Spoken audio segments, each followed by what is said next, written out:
Allah sebagai Rabb, Islam sebagai agama, dan Muhammad SAW sebagai Nabi. Maka Allah Subhanahu wa Ta'ala akan meridhoi kita kelak pada hari kiamat. Assalamualaikum warahmatullahi wabarakatuh.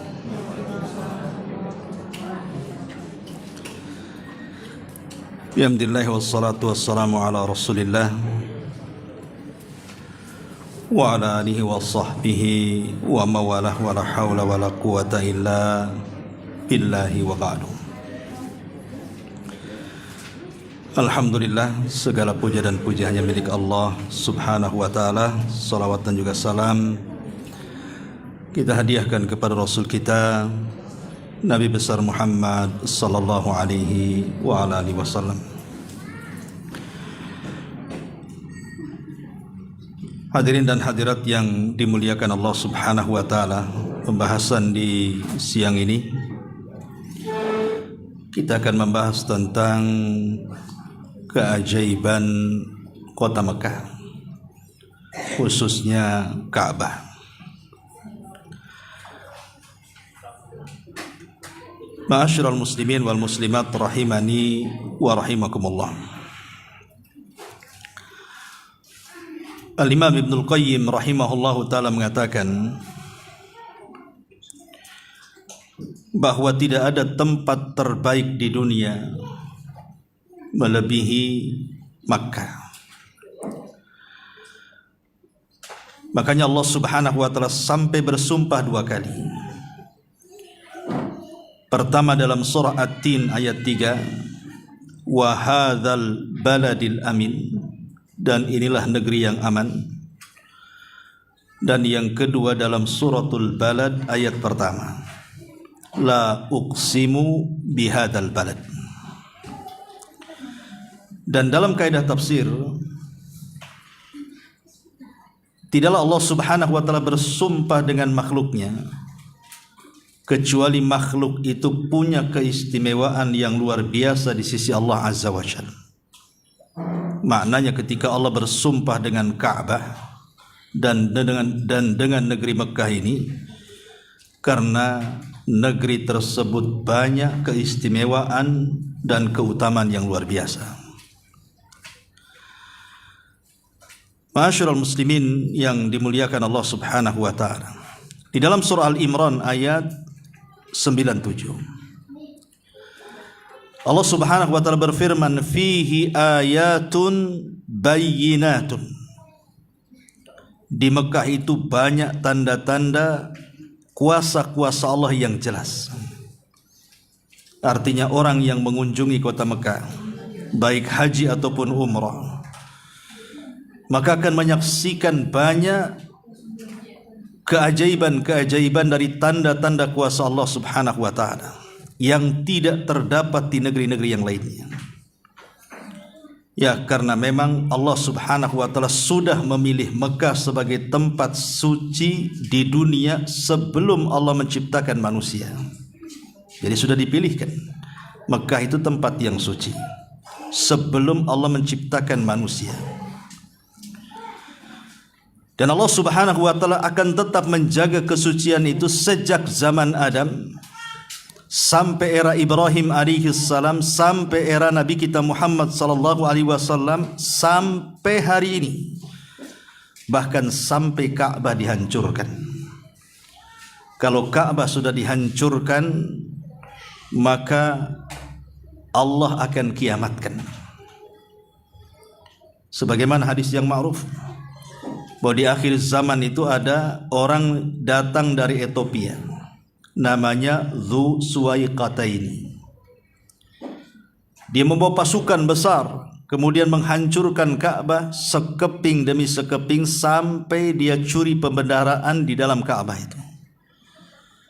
Dan setelah Ka'bah hancur, apa yang terjadi? Kiamat pun ditegakkan oleh Allah Subhanahu wa ta'ala. Seolah-olah Ka'bah ini melambangkan tentang keberadaan manusia dan kemusnahan manusia.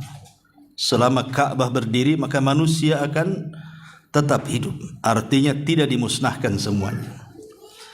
Tapi kalau Ka'bah sudah dirobohkan, maka tidak ada lagi kecuali Allah Subhanahu wa taala akan memusnahkan semua manusia. Itulah kiamat besar.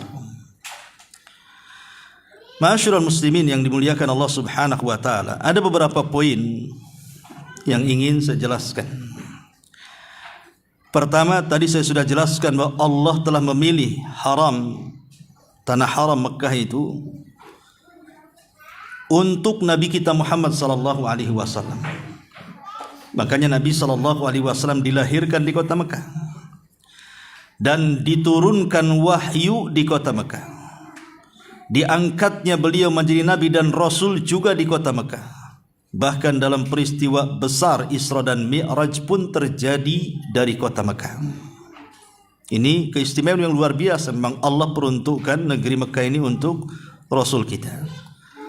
Bukan berarti kemudian dia nabi dan rasul untuk orang Mekah saja, tidak. Tetapi Allah pilihkan di tempat suci itulah rasul kita lahir. Yang kedua, bahwa siapapun yang masuk ke dalam Mekah itu, maka dia akan diberikan keamanan, baik secara hissi ataupun maknawi. Secara hissi artinya, hissi itu sesuatu yang dapat dilihat, didengar, diraba, itu namanya hissi. Mekah itu tempat yang aman. Siapapun yang niat untuk menghancurkan Ka'bah, pasti Allah hancurkan. Contoh yang ma'ruf dalam Al-Quran, surah Al-Fil. Bagaimana Allah Subhanahu wa ta'ala menghancurkan pasukan dari Abrahatul Asram, membawa pasukan gajah dan hendak menghancurkan Ka'bah. Tapi dia salah sasaran. Apa yang dikehendaki Abraha berbeda pula dengan apa yang dikehendaki Allah. Sehingga ketika Abraha ada keinginan untuk berbuat jahat, menghancurkan Ka'bah, wa makaru makran wa makarna makran wallahu khairul makirin. Silahkan kalian membuat makar, tapi Allah punya makar sendiri, dan sebaik-baik makarlah makar Allah Subhanahu wa ta'ala. Maka diutusnya ababil, burung-burung laut, kemudian menghancurkan pasukan Abraha. Artinya bahwa Mekah itu senantiasa akan sampai kiamat dibangkitkan. Bahkan di akhir zaman, Dajjal tidak akan bisa masuk. Dajjal itu hanya bisa berdiri di perbatasan haram saja. Dia tidak akan pernah masuk ke haram, apalagi sampai menghancurkan Ka'bah, karena Allah yang melindunginya. Ini namanya hissi. Adapun maknawi, siapapun yang datang ke sana memang hatinya merasa aman. Dan Anda yang pernah haji atau umrah akan merasakan itu, betapa amannya di negeri itu. Karena Allah Subhanahu wa ta'ala yang memberikan keamanan, baik kepada penduduknya ataupun kepada orang yang datang ke Mekah. Kepada penduduknya Allah berikan keamanan, rizki yang luar biasa. Negeri yang tandus, yang tidak bisa ditanami, tapi buah-buahan di negeri mana saja ada di Mekah. Siapa yang mendatangkan? Allah Subhanahu wa ta'ala, berkat doa Ibrahim alaihi salam. Dan ini keajaiban. Kita di sini mau makan durian ya nunggu musim durian. Kalaupun ada ya mungkin durian 100 tahun udah gak enak rasanya. Tapi di sana semua buah-buahan ada. Yang di sini tidak ada, di sana ada. Yang di sini ada, di sana lebih ada lagi. Nah, ini kan keajaiban. Negeri yang tandus kok bisa banyak melimpah buah-buahan dari mana-mana.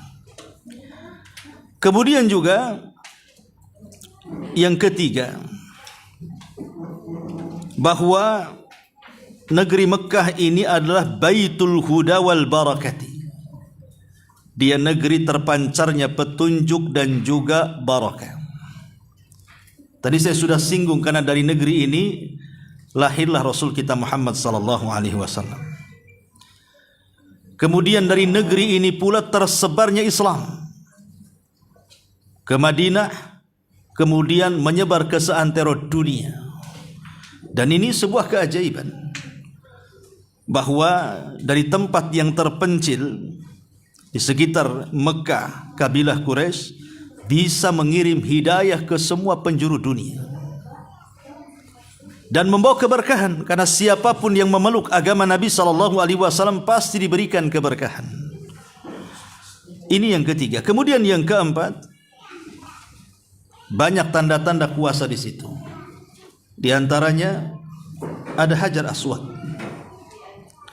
Nabi SAW mengatakan, Al-Hajarul Aswad nazala bihi malakun minas sama. Hajar Aswad atau batu hitam itu adalah batu yang dibawa para malaikat dari langit. Dalam riwayat, nazal al-hajarul aswad minal jannah, diturunkan dari sorga. Wa huwa ashaddu bayadan minal laban. Dulu warnanya sangat putih, lebih putih dibandingkan susu. Fasawadathu khotoya bani Adam, tetapi menjadi hitam karena dosa-dosa yang dilakukan anak Adam. Karena di zaman jahiliyah banyak kesyirikan, sehingga kesyirikan itulah yang kemudian memudarkan warna putih sehingga menghitam dan sampai sekarang batu itu disebut Hajar Aswad. Persis seperti dosa yang menempel dalam hati kan. Allah akan masukkan titik hitam untuk sekali dosa, 2 kali dosa, 2 kali titik hitam, 10 kali dosa, 10 titik hitam, sampai hati kita menghitam. Begitulah dosa, membawa kehitaman. Kalau yang kulit hitam enggak lah ya, maksudnya hatinya ya. Ma'asyiral muslimin yang dimuliakan Allah Azza wa Jalla, la Hajar Aswad ini keajaiban dunia.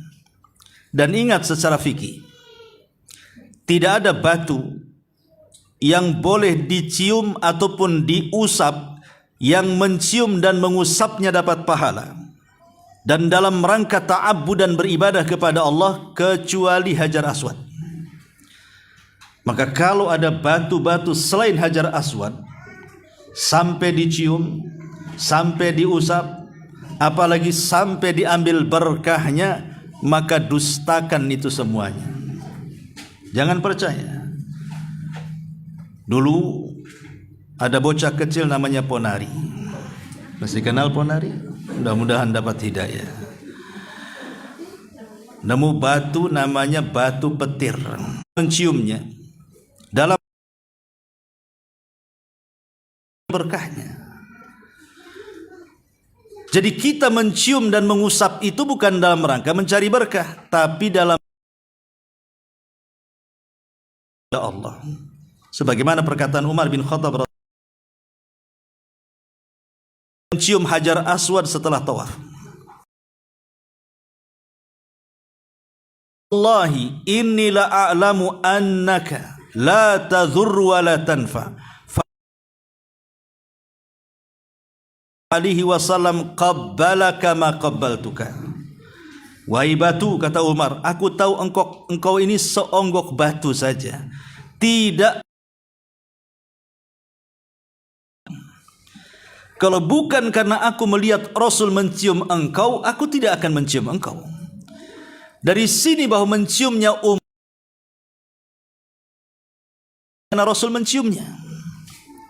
Karena Umar mengatakan, kalau aku tidak melihat Rasul mencium kamu, buat apa aku cium kamu?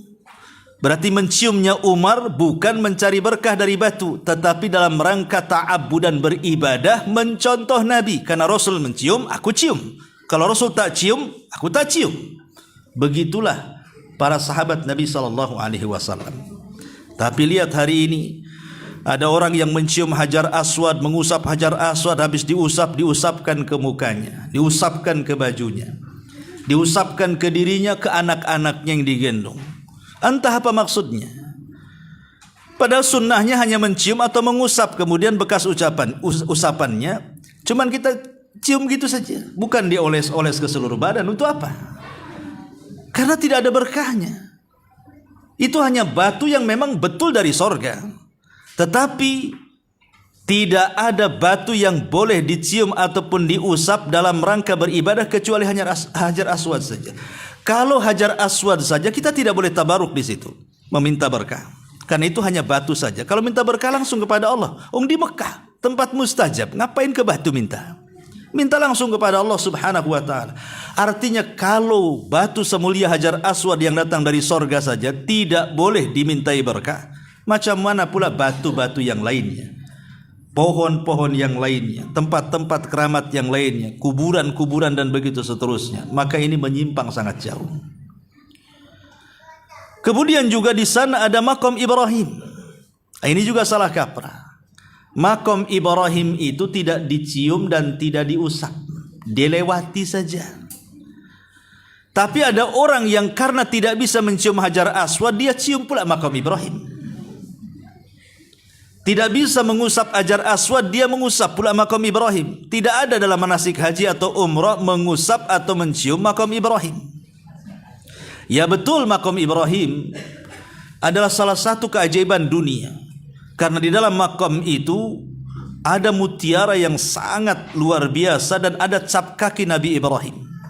Itu mutiara dari sorga. Karena makhluk sorga yang di dunia ini kan ada 4.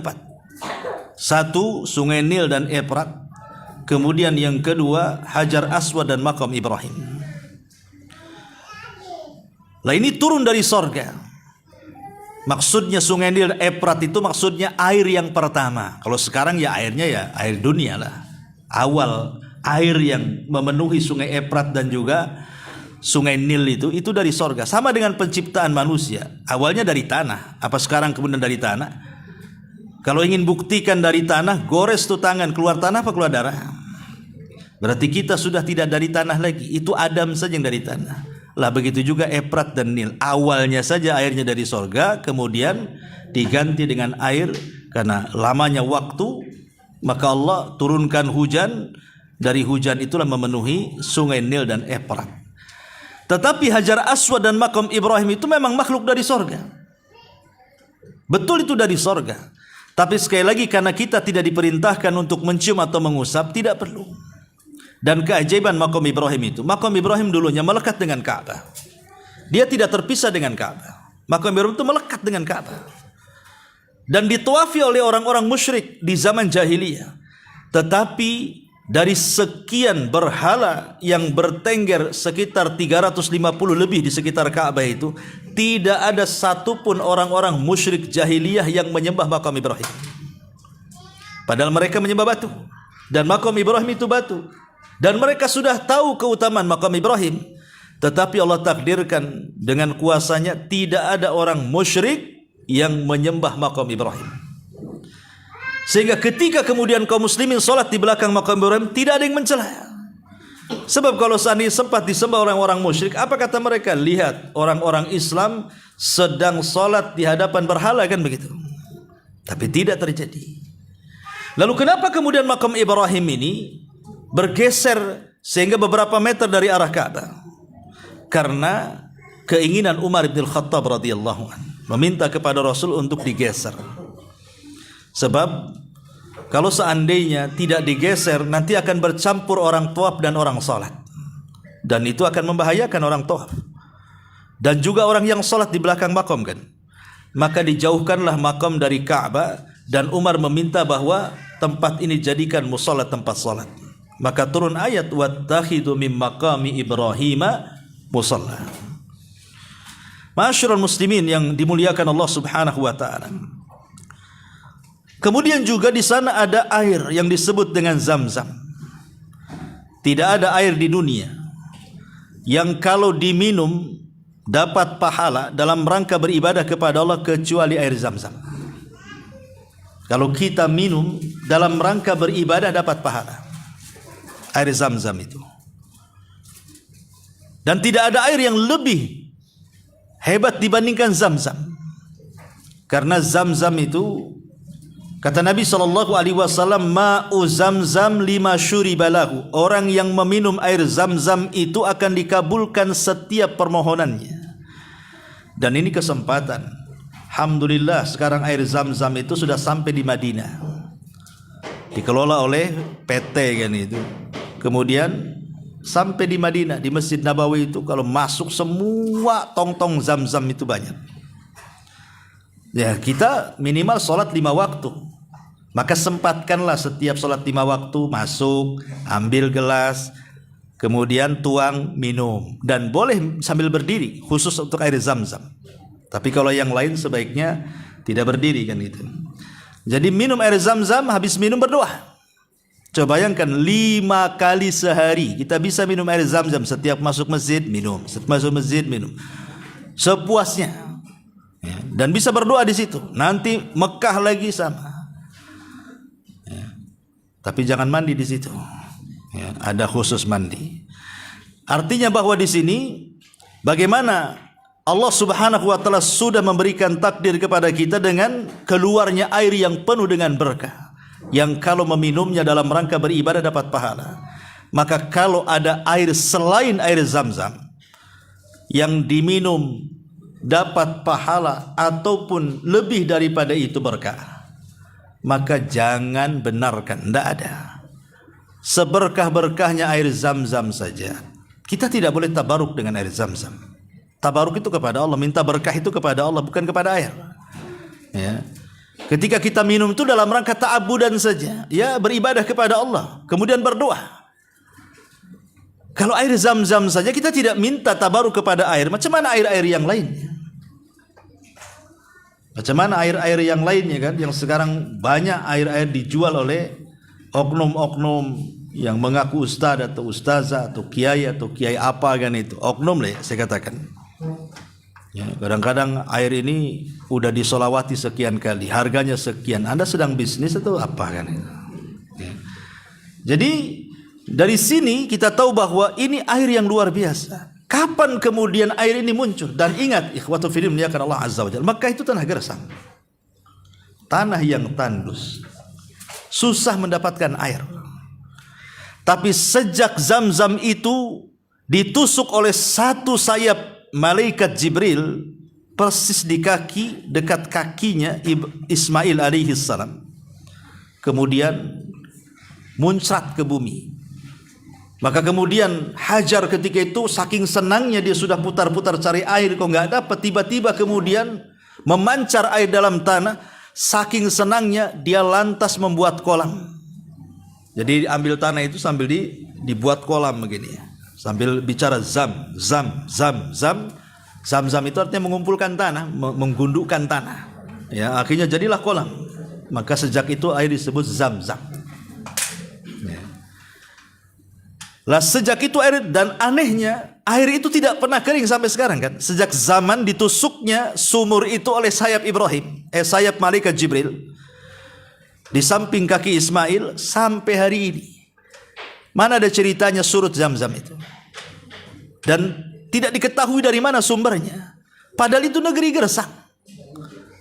Bahkan anehnya juga, kalau kita gali sumur di selain Zam-Zam di tempat-tempat lain, itu rasanya asin. Tapi Zam-Zam tidak asin. Kalau bukan keajaiban apa namanya? Ya. Hari-hari kita minum air Zam-Zam. Bahkan Nabi SAW kalau setelah tawaf, nanti bagi anda yang umroh itu tawaf, ya, kemudian sebelum ke sa'i itu masuk lorong, maka disunnahkan ambil air Zam-Zam kemudian disiramkan di kepala. Ya, ambil air, minum, ambil lagi, siramkan di kepala. Tapi sekali lagi ini dalam rangka mencontoh Nabi, karena Nabi seperti itu, bukan mencari berkah, ya, supaya dapat pahala dan doa-doa kita dikabulkan di situ. Baru masuk ke tempat sa'i. Kembali bahwa air Zam-Zam ini memang sempat terkubur, karena ketika itu kabilahnya istri daripada Ismail yang disebut dengan Jurhum, itulah kabilah pertama yang menempati kota Mekah. Ketika diserang oleh Huza'ah, kalah dia. Dan Huza'ah tahu bahwa ekonomi mereka dari penjualan air Zam-Zam itu. Makanya oleh suku Jurhum, biar tidak diambil sumur itu, dipendam, diuruk bahasa kitanya, sehingga sempat hilang beberapa ratus tahun lamanya. Baru di masa kakek Nabi SAW, Abdul Muttalib bermimpi. Dalam mimpinya diarahkan ke tempat Zam-Zam. Maka setelah dia mimpi, dia ikutin alur mimpinya itu. Dan betul setelah digali, keluarlah air Zam-Zam.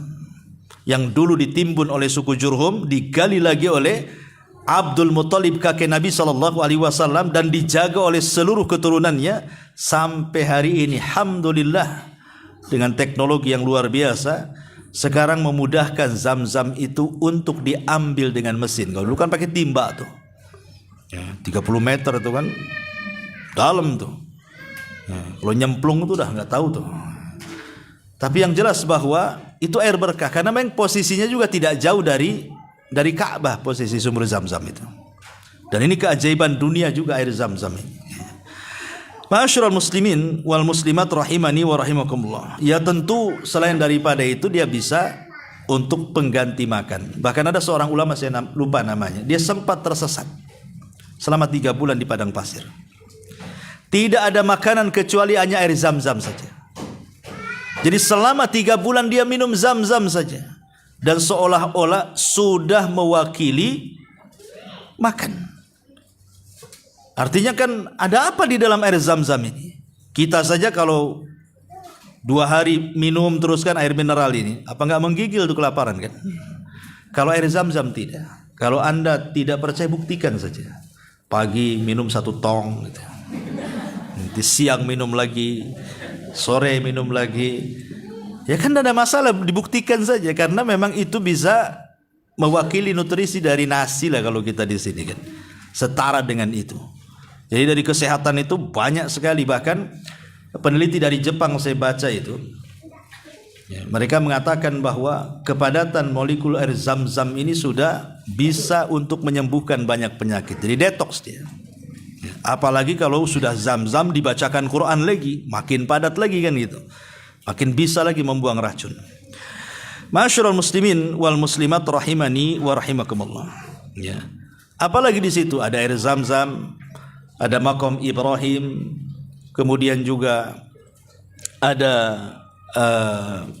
Mina di sekitar Ka'bah dulu ya.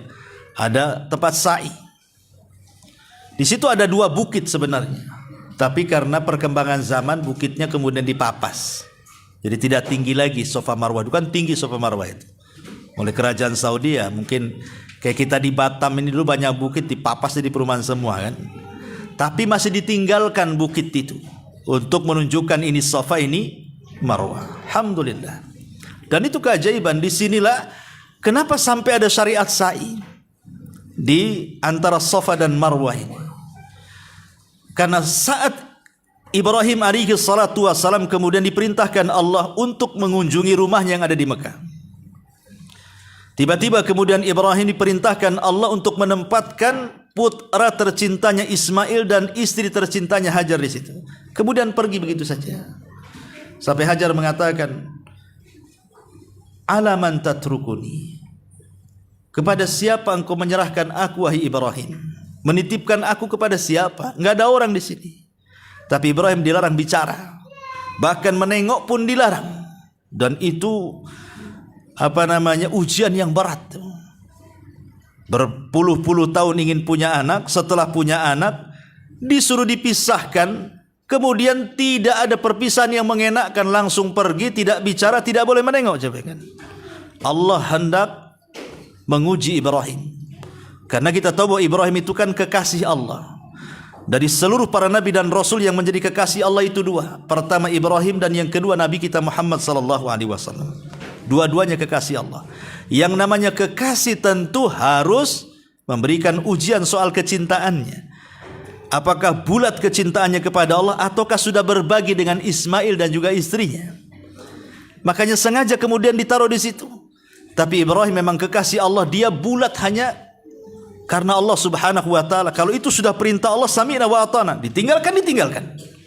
Ketika Hajar mengatakan, kepada siapa kau titipkan kami? Tidak jawab, tidak menengok, karena itu perintah Allah. Itulah kekasih. Dia hanya memberikan cintanya hanya kepada Allah dengan cara menjalankan perintah. Tapi apakah ujian cukup sampai di sini? Tidak, ada ujian yang jauh lebih berat lagi.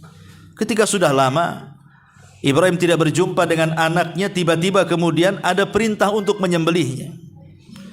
Hanya berdasarkan mimpi. Tapi karena mimpi para nabi adalah wahyu, mau tidak mau harus dijalankan. Sehingga dia mengatakan kepada Ismail yang ketika itu usianya belasan tahun, Ya bunayya inni ara fil manami anni adbahuka fangdur madza tara. Wahai anakku, semalam ayahmu bermimpi menyembelih kamu. Macam mana pendapatmu? Jadi kalau bapak-bapak panggil anaknya, nak, semalam bapak nusuk kamu. Kira-kira jawaban anaknya, bapak aja lah yang ditusuk katanya.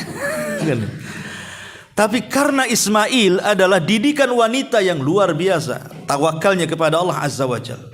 Tidak ada wanita yang paling tawakal di dunia melebihi Hajar. Tidak ada.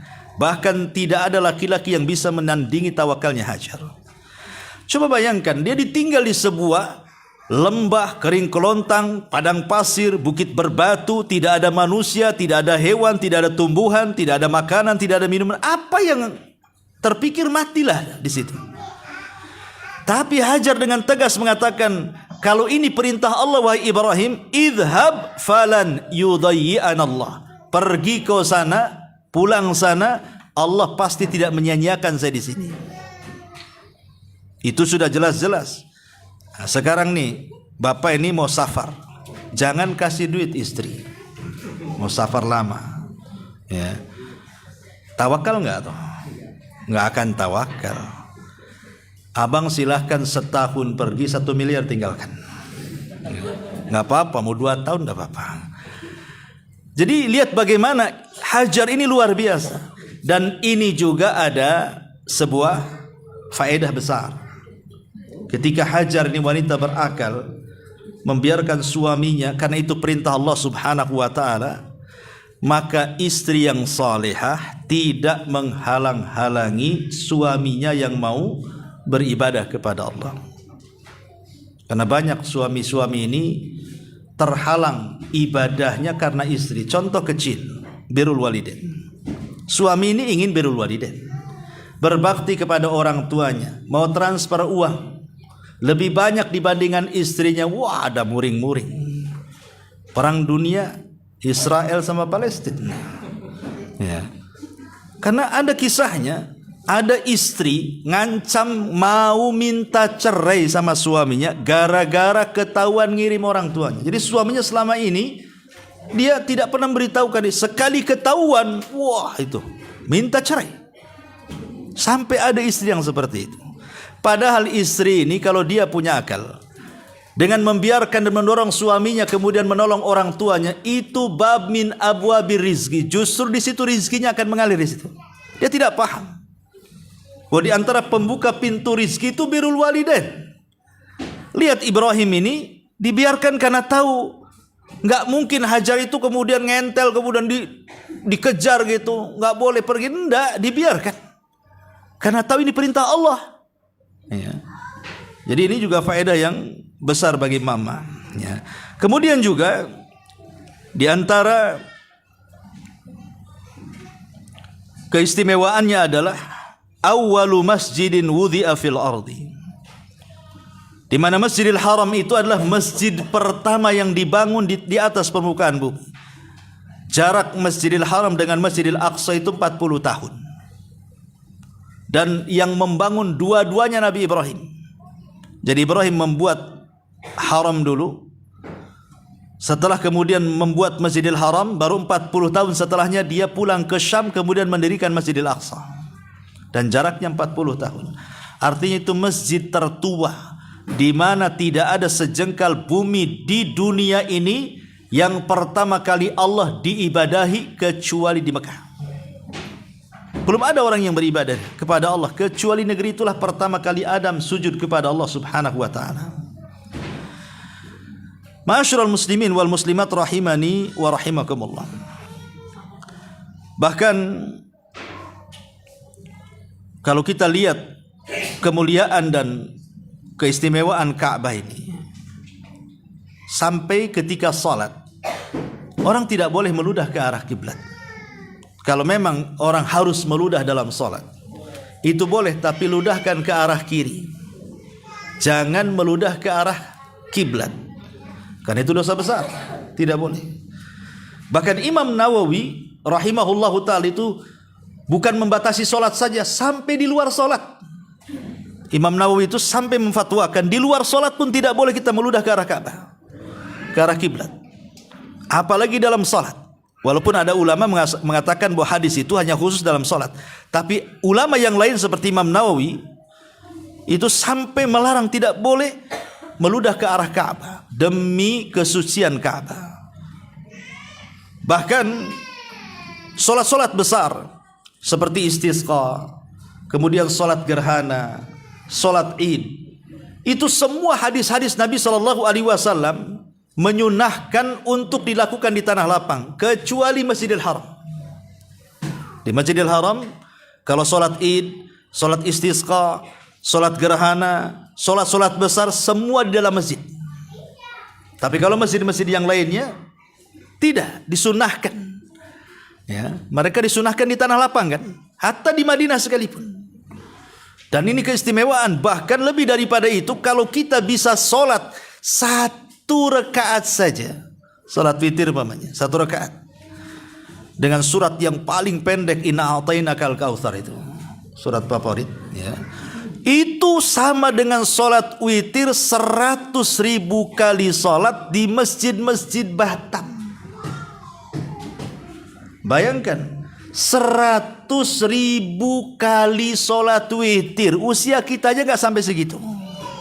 Itu baru witirnya. Macam mana kalau di sana kita duhanya juga, di sana juga qiyamul lailnya juga, di sana juga tahiyatul masjidnya, sholat sunnah wudunya, sholat sunnah tobatnya. Masya Allah, kalikan saja 100.000. Tidak ada masjid yang memiliki pahala sebesar orang yang salat di Masjidil Haram. Makanya saya nasihatkan bagi anda yang mau berangkat umroh ataupun yang ada keinginan untuk umroh, kalau sudah sampai di Mekah, fokuskan ibadah. Kapan lagi kita dapat pahala sebanyak itu? Ya, habiskan saja sholat tuh, kan sholat banyak di situ.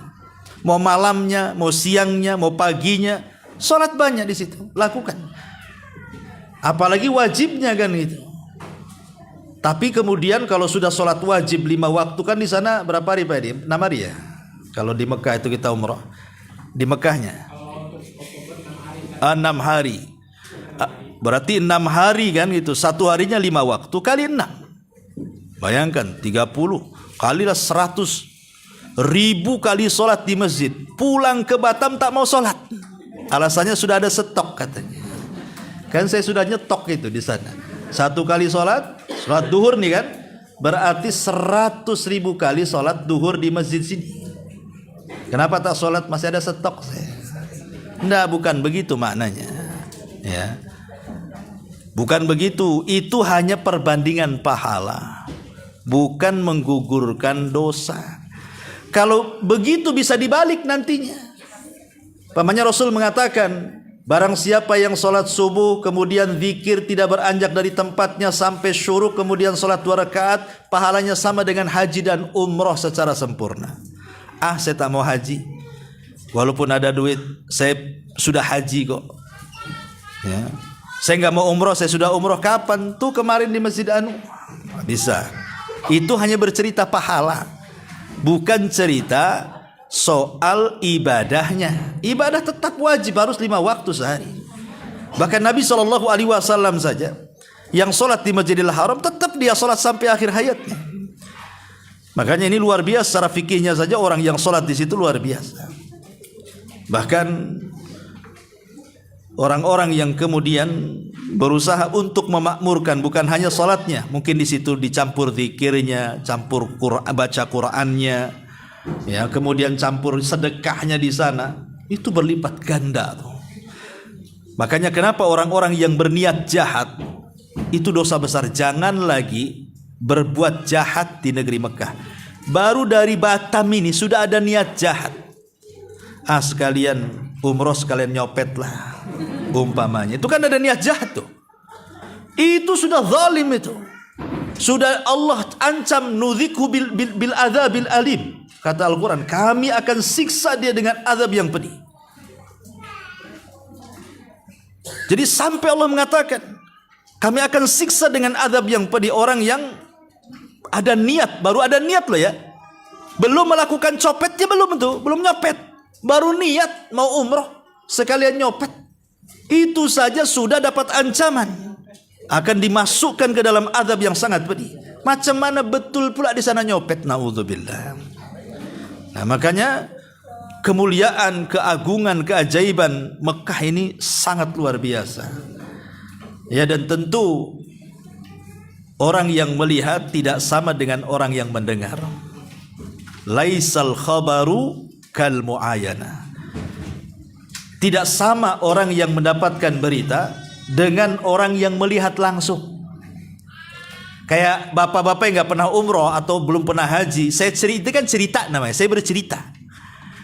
Lain dengan bapak yang langsung ke sana melihat, itu beda rasanya. Dengan orang makan jus, ada cerita, enak jus jeruk itu, nggak pernah dia minum jus jeruk. Dengan yang minum betul kan beda tuh. Makanya ada istilah laisal khabaru kal muayana. Beda orang yang dapat kabar dengan yang melihat langsung. Kalau melihat langsung ya memang luar biasa keajaiban dunia, kita akan bisa menyaksikan di sana. Ma'asyiral muslimin wal muslimat rahimani wa rahimakumullah.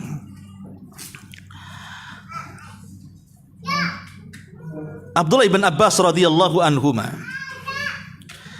ketika mentafsirkan ayat dari doa Nabi Ibrahim alaihi salatu wassalam.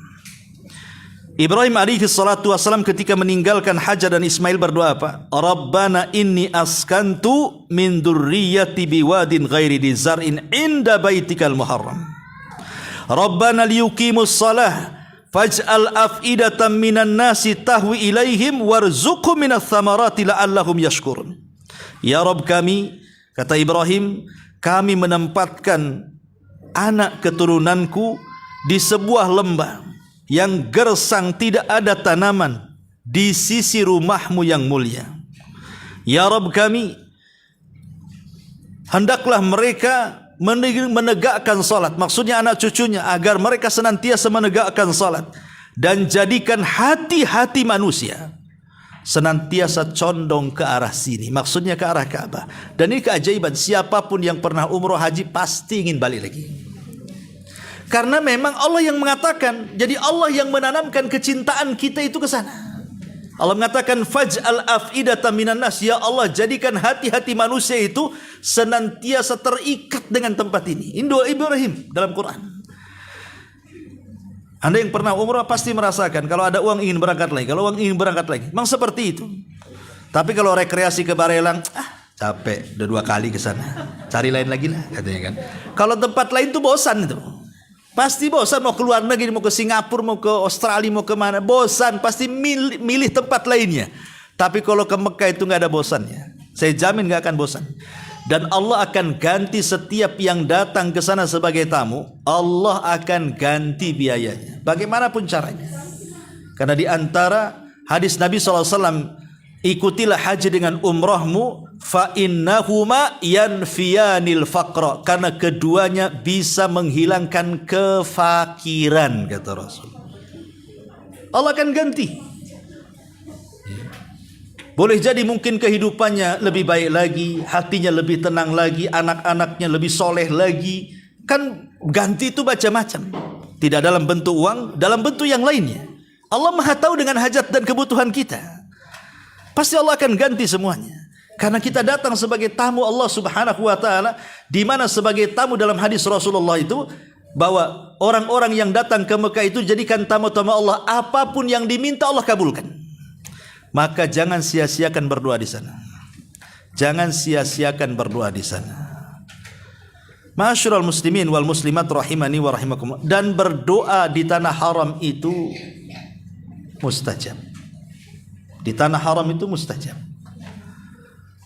Dan berpahala besar gitu ibadahnya. Makanya ada seorang sahabat namanya Abdullah ibn Umar radhiyallahu anhuma. Abdullah ibn Umar, putra daripada Umar bin Khattab. Ketika dia hendak membuat rumah untuk keluarganya, dia tidak mau membuat rumah di dalam haram, tapi keluar perbatasan haram. Jadi umpamanya inilah garis perbatasan haram. Ya, ini sudah haramnya di sini, ini sudah bukan tanah haram lagi. Jadi dia buat rumah itu di luar tanah haram, tapi buat masjidnya di dalam tanah haram. Ketika ditanya, wahai Ibnu Umar, kenapa engkau tidak sekalian membuat rumah di pinggir Ka'bah.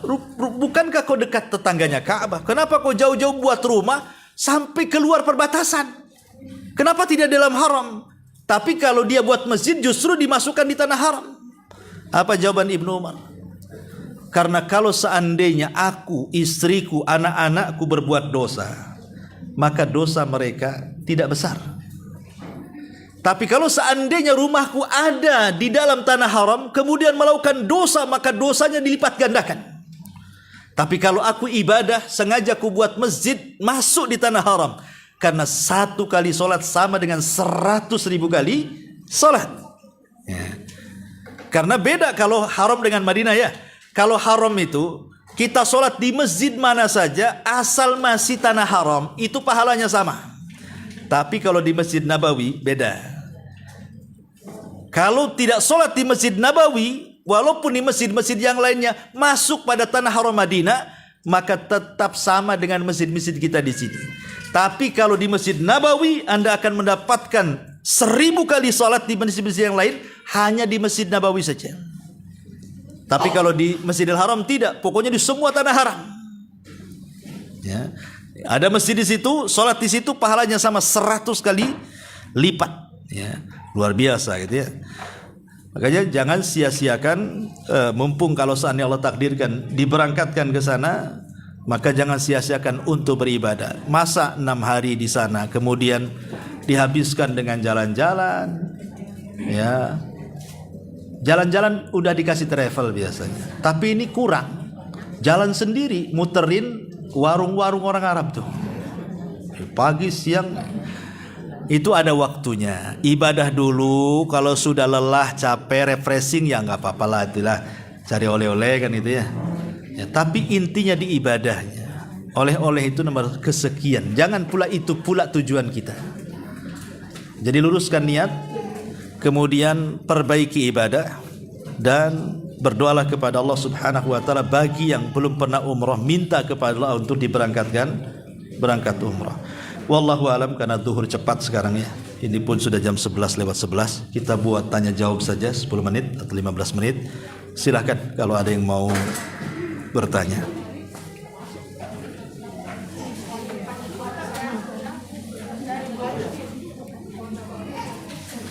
Boleh? Ada mic-nya? Pakai mic aja. Ini tolong mic-nya. Mic-nya nih. Biar kedengaran. Iya. Nanti bisik-bisik curiga apa ini?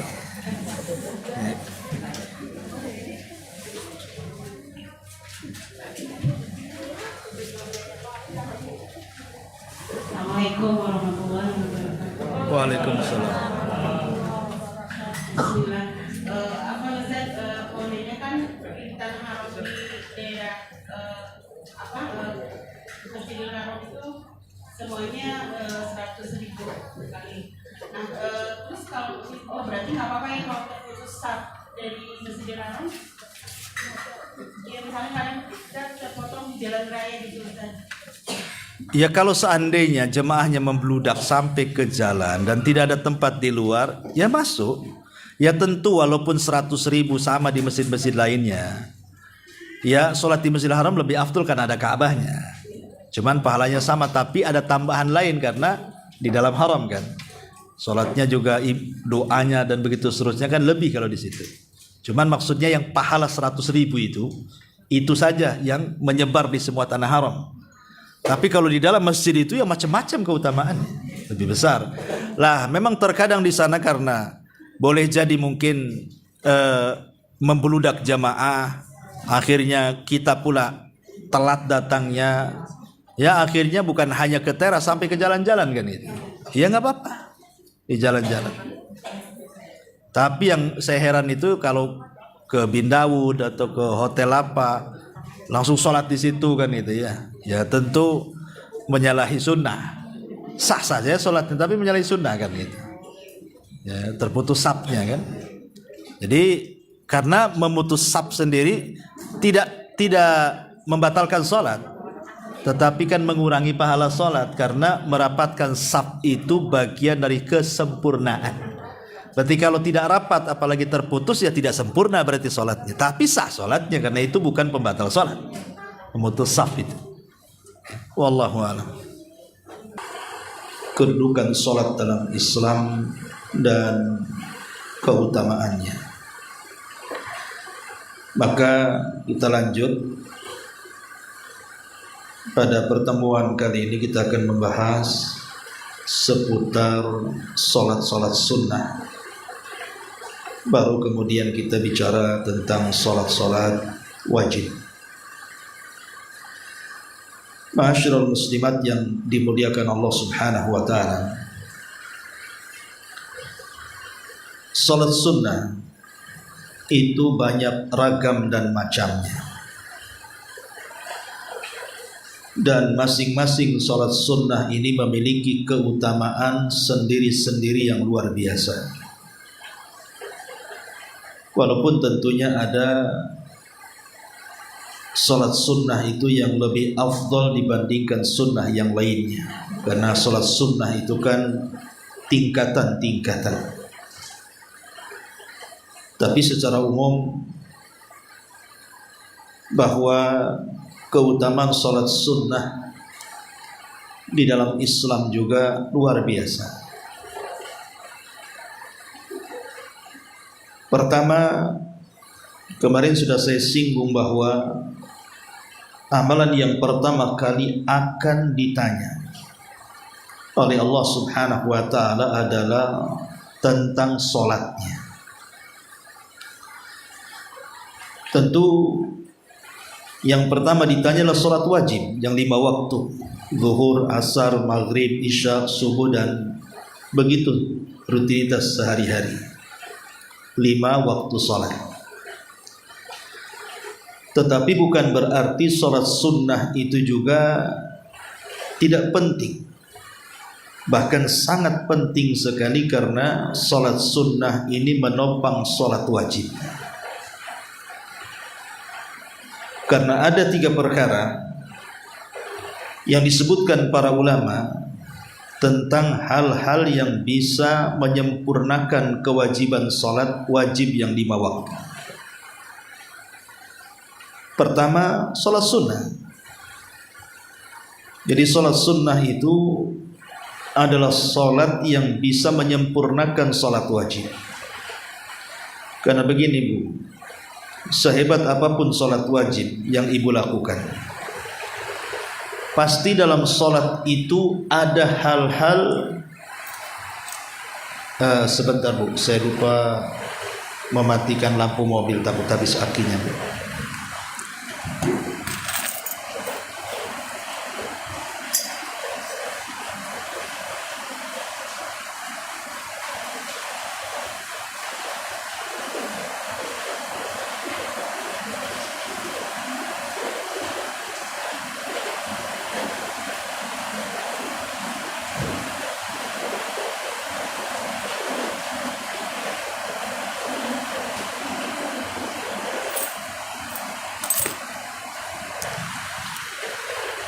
Iya, saya ulangi, bahwa sehebat apapun seseorang itu melaksanakan sholat wajib, pasti ada kekurangannya kan. Mungkin ibu menghayal atau melamun sejenak dalam sholatnya, entah kepikiran hutang, entah kepikiran masalah keluarga, entah kepikiran masalah-masalah yang lainnya yang mengurangi kehusyuan. Artinya ini bisa mengurangi kesempurnaan sholat.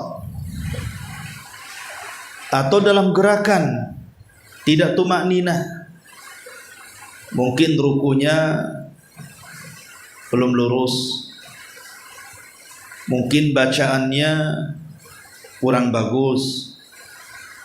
Jadi dalam sholat itu mestilah ada kekurangan. Makanya Nabi SAW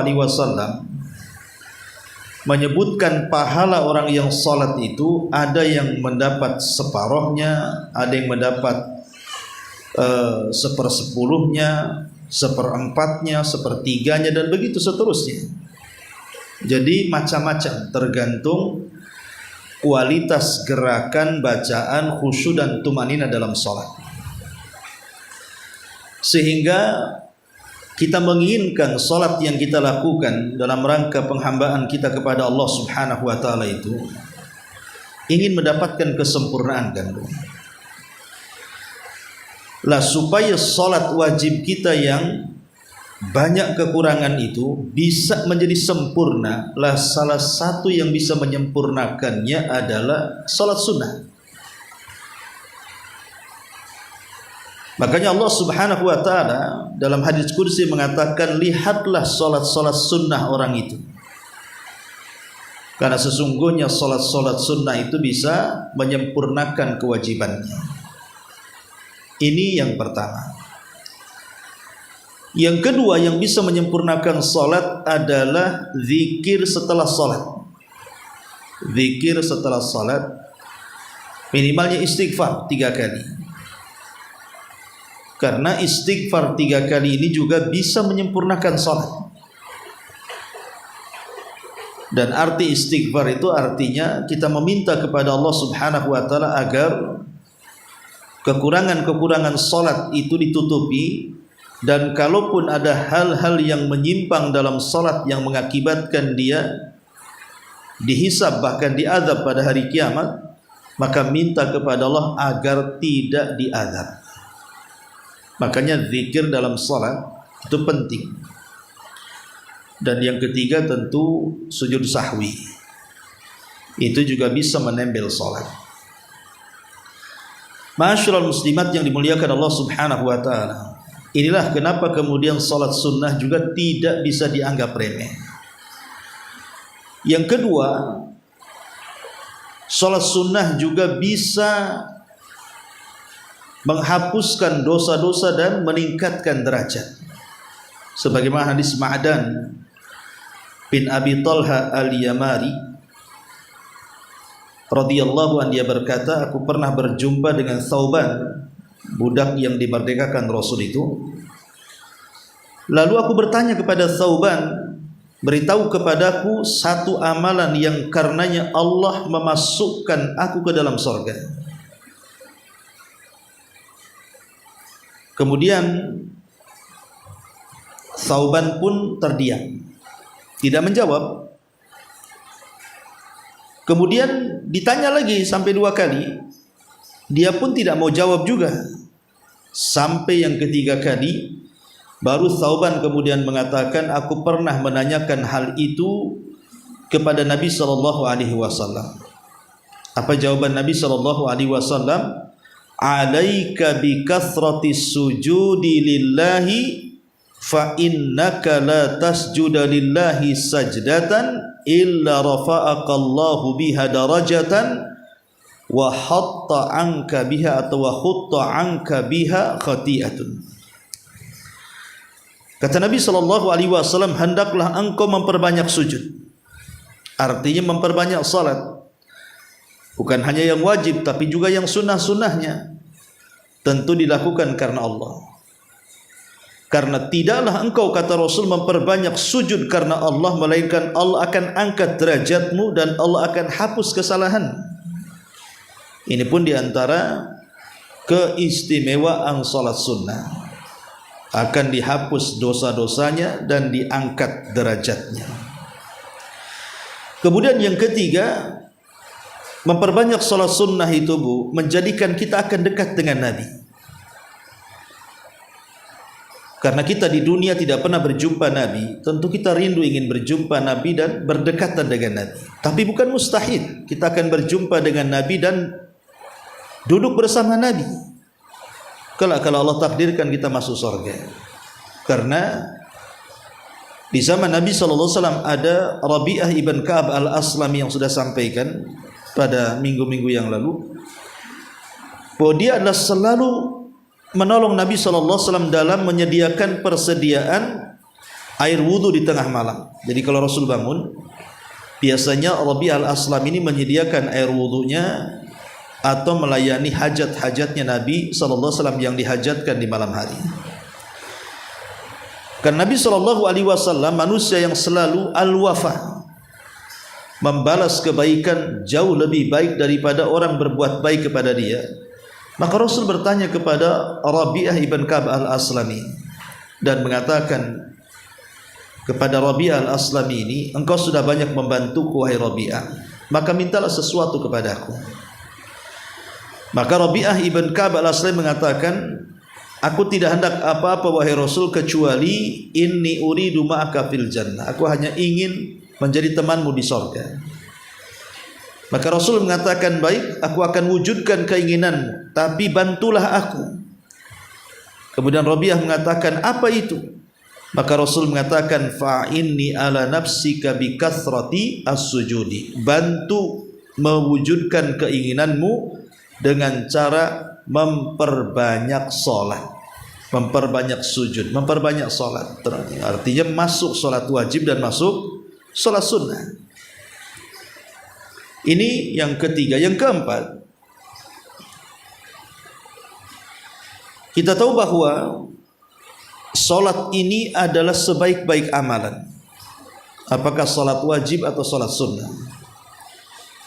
Masih dari hadis Thauban radhiyallahu an, Nabi SAW mengatakan, istaqimu walan tuhsu wa'lamu anna khaira a'malikumus salatu wa la yuhafid alal wudu illa mu'min.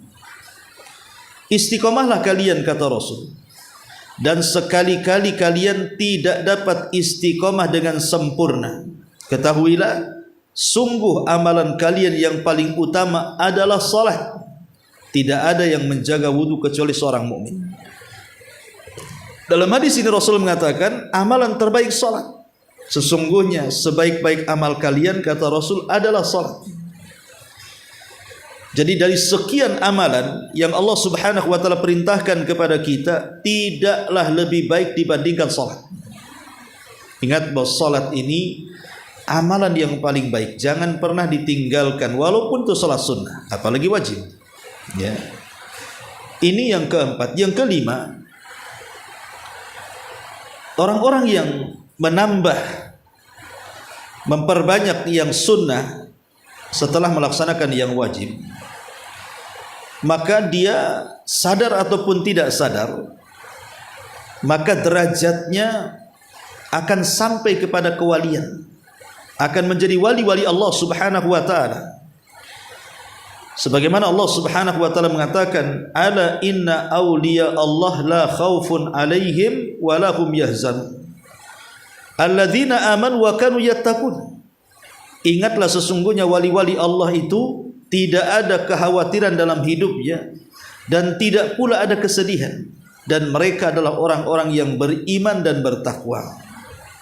Lah, salah satu sifat orang-orang yang bertakwa adalah orang yang menjalankan salat, sebagaimana Allah mengatakan di dalam surah Al-Baqarah awal-awal itu, ketika Allah mengatakan alif lam mim dzalikal kitabu la raiba fihi hudal lil muttaqin, kemudian Allah Subhanahu wa taala menyebutkan ciri-ciri lil muttaqin, bagi orang yang bertakwa itu siapa. Maka Allah melanjutkan kata-katanya atau firman-Nya, alladzina yuqimuna as-shalah. Salah satunya adalah orang yang menegakkan salat. Jadi orang-orang yang suka melaksanakan salat sunnah setelah yang wajib, maka derajatnya akan diangkat menjadi wali Allah. Dan itu lebih kuat disebutkan dalam hadis Rasul, di mana Nabi SAW bersabda dalam hadis Bukhari itu, innallaha qala man 'ada li waliyan faqad adzantuhu bil harbi. Barang siapa yang memerangi wali-waliku, artinya kekasih Allah, wali-waliku, kata Allah, maka aku akan mengumumkan perang melawannya. Kemudian Rasul mengatakan, wa ma taqarraba ilayya 'abdi bi syai'in ahabba ilayya mimma aftaradtu alaihi wa ma yazalu 'abdi yataqarrabu ilayya bin nawafil hatta uhibbahu. Kata Allah Subhanahu wa taala dalam firman-Nya dalam hadis qudsi ini, hambaku senantiasa mendekatkan daripada aku dengan amalan wajib yang kucintai, Dan ketika hambaku senantiasa mendekatkan kepadaku, bukan hanya mencukupkan yang wajib ya, tetapi juga amalan-amalan sunnah, maka aku semakin mencintainya. Lihat, hadis ini menunjukkan bahwa ketika Allah Subhanahu wa taala menyebutkan tentang wali-wali, kekasih-kekasihnya, kemudian Rasulullah SAW menyebutkan tentang salat wajib dan salat sunnah. Jadi orang yang memperbanyak salat wajib kemudian salat sunnah, maka mereka akan menjadi wali-wali Allah, orang-orang yang Allah Subhanahu wa taala kasihi dan Allah cintai. Dan itu luar biasa ketika kita mendapatkan kecintaan Allah kemudian Allah angkat menjadi wali-walinya. Ma'asyiral muslimat yang dimuliakan Allah Subhanahu wa taala, dan tentunya banyak lagi secara umum tentang keutamaan salat-salat sunnah. Baik, kita mulai pembagian daripada pembagian salat sunnah. Ma'asyiral muslimat yang dimuliakan Allah Subhanahu wa taala. Tadi saya singgung di muqaddimah bahwa salat sunnah ini beragam macam dan bertingkat-tingkat keutamaannya di sisi Allah Subhanahu wa taala. Tentu dari sekian salat sunnah yang kita sudah pahami, ada yang disebut dengan salat sunnah rawatib, ada yang disebut dengan salat sunnah ar-rawatib. Apa salat sunnah ar-rawatib itu? Dijelaskan dalam hadis Ummu Habibah radhiyallahu anha, Nabi sallallahu alaihi wasallam bersabda, "Man shalla thintai asyrata rak'atan fi yaumin wa lailatin banallahu lahu baitan fil jannah." Wa jaa tahdiduha inda Tirmidzi arba'un qabla dhuhri wa thintani ba'daha wa thintani ba'dal maghribi wa thintani ba'dal isya'i wa thintani qabla al-fajri. Kata Nabi SAW, siapa yang menjaga 12 rakaat, ini disebut dengan rawatib namanya, di malam dan siang hari, maka pahalanya Allah akan bangunkan baginya satu istana di sorga. Jadi kalau ibu dari tadi subuh melaksanakan 2 rakaat fajar, kemudian nanti zuhur, asar, maghrib, isya, dan sampai subuh kembali, ibu melakukan 12 rawatib ataupun 12 rakaat yang disebut dengan rawatib, maka dalam satu hari ibu akan dihadiahi satu istana di sorga. Subhanallah kan Bu. Jadi kalau setiap hari ibu melaksanakan 12 rakaat, maka setiap harinya Allah akan bangunkan satu rumah di sorga. Besoknya ibu jaga lagi rawatibnya, dapat lagi istana di sorga. Besoknya lagi, dan begitu seterusnya Bu. Kebayangkan ya, kita tahu bahwa kalau jadi presiden saja, istana kepresidenan itu kan di mana-mana kan Bu. Ada di Jakarta, ada yang di Bogor, di mana-mana kan. Dan orang merindukan untuk tinggal di istana itu. Makanya berapa banyak orang yang ingin menjadi pemimpin itu sampai rela mengeluarkan uang bukan hanya ratusan, bukan hanya miliaran, triliunan. Bahkan sampai harus sikut sana sini kan, karena ingin mendapatkan tinggal di istana raja, di istana penguasa. Di dunia mungkin kita tidak bisa membangun istana kan Bu. Jangankan bangun istana, bangun kos-kosan saja ngap-ngapan kita. Jangankan kos-kosan, nyari kos-kosan itu susah. Jangan buat kos-kosan, saya nyari kos-kosan Ustaz tidak punya rumah, itu aja stres ya. Tetapi kita bisa membuat istana di sorga tanpa harus mengirim tukang dari dunia. Allah langsung katakan kun fayakun, jadi maka jadilah istana itu. Jadi kalau ibu jaga 30 hari salat sunnah rawatib ini, berarti sudah tidak 30 istana atau rumah yang Allah sediakan bagi ibu di sorga itu. Itulah keistimewaan salat rawatib. Lah dalam riwayat Tirmidzi disebutkan yang 12 itu mana maksudnya? Kata riwayat Tirmidzi, arba'un qabla zuhri, 4 rakaat sebelum zuhur. Tentu 2 rakaat salam, 2 rakaat salam ya. 4 rakaat sebelum zuhur. Kemudian 2 rakaat setelah zuhur. Berarti sudah 6 tuh. Ya. Kemudian 2 rakaat setelah maghrib. Berarti sudah 8. Ya. Kemudian 2 rakaat setelah isya. Berarti sudah 10. Kemudian 2 rakaat sebelum fajar. Berarti 12. Ya Bu ya, ini disebut salat rawatib namanya. 4 rakaat sebelum zuhur, 2 rakaat setelah zuhur, 2 rakaat setelah maghrib, 2 rakaat setelah isya, dan 2 rakaat sebelum subuh atau 2 rakaat fajar. Nah inilah disebut dengan salat rawatib. Dan salat rawatib ini sangat istimewa Bu. Sesuatu amalan ibadah yang dekat dengan amalan wajib itu sangat istimewa. Seperti umpamanya dalam puasa itu ada namanya puasa Sya'ban dan puasa Syawal.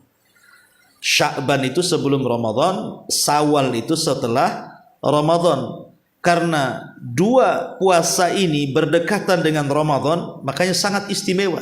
Bimanzilati qabliyah wa ba'diyah, ulama menyebutnya sama dengan kedudukan qabliyah salat dan ba'diyah salat. Jadi puasa Sya'ban itu qabliyahnya, puasa Syawal itu ba'diyahnya. Ya, jadi salat sunnah ini adalah rawatib ini adalah sesuatu yang sangat mulia sekali. Maka jangan pernah tinggalkan. Adapun rinciannya, rincian tentang salat sunnah ini. Kalau kita melihat contoh saja 2 rakaat fajar. Nabi SAW mengatakan apa? Rak'atai al-fajri khairun minat dunya wa ma fiha. 2 rakaat yang ibu jaga dari 2 rakaat fajar itu lebih baik dibandingkan dunia dan isinya. Jadi qabliyah subuh atau 2 rakaat fajar, Nabi SAW mengatakan apa? Lebih baik dibandingkan dunia dan seisi dunia bersama gemerlapnya dunia. Maka sangat rugi kalau orang meninggalkan apa Bu? Salat sunnah fajar. Karena pahalanya luar biasa. Ya. Masyaallah muslimat yang dimuliakan Allah Subhanahu wa taala. Taib ini yang disebut dengan salat sunnah ar-rawatib namanya ya. Kemudian di sana ada salat sunnah selain rawatib yang disebut dengan sunnah yang oleh para ulama sampai taraf muakkadah. Sunnah muakkadah. Sunnah muakkadah itu artinya sunnah yang oleh Nabi SAW tidak pernah ditinggalkan. Tapi kalau sunnah saja tanpa muakkadah, berarti kadang Rasul menjalankan, kadang Rasul meninggalkan. Tapi khusus tentang salat sunnah muakkadah ini, maka Nabi SAW hampir tidak pernah meninggalkannya. Hampir tidak pernah meninggalkannya. Apa saja salat-salat sunnah muakkadah ini selain rawatib tadi yang kita sebutkan? Pertama, ada namanya salatul duha. Salat duha. Dan salat duha ini luar biasa keutamaannya, tidak perlu saya bentangkan karena waktu juga, tapi luar biasa keutamaannya. Disebut oleh para ulama dengan salatul awabin. Salatnya orang-orang yang bertobat. Kenapa salat duha itu disebut salatul awabin, salatnya orang-orang yang bertobat? Karena waktu duha itu Bu, waktu di mana orang sibuk mengejar dunia. Yang punya pasar sibuk dengan pasarnya, yang punya kantor sibuk dengan kantornya, yang punya jalan sibuk dengan ojek dan Grabnya gitu ya. Kemudian yang punya ladang, punya sawah sibuk dengan ladang dan sawahnya. Ya. Pokoknya waktu-waktu duha itu waktu orang mengejar dunia semuanya. Kalau seandainya di tengah-tengah orang yang sibuk mengejar dunia, tiba-tiba kepikiran ada orang yang mengingat Allah, akhirnya keluar dari kesibukan manusia, kemudian sujud dan ruku karena Allah, alias duha, tentu luar biasa, Bu. Dia bisa beribadah di tengah kelalaian manusia. Tidak mungkin dilakukan kecuali orang-orang awabin, orang-orang yang ingin bertobat dan dekat dengan Allah Azza wa Jalla. Makanya salat duha itu mewakili seluruh sedekah badan yang harus dikeluarkan. Dalam badan kita kan ada sekitar 36 persendian. Setiap pagi harus dikeluarkan sedekahnya.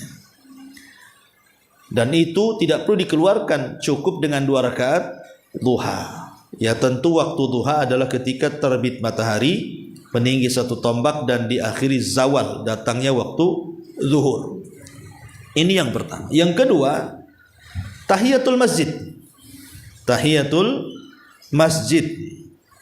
Nabi mengatakan, "Idza dakhala ahadukumul masjid, fala yajlis hatta yarka'a rak'ataini."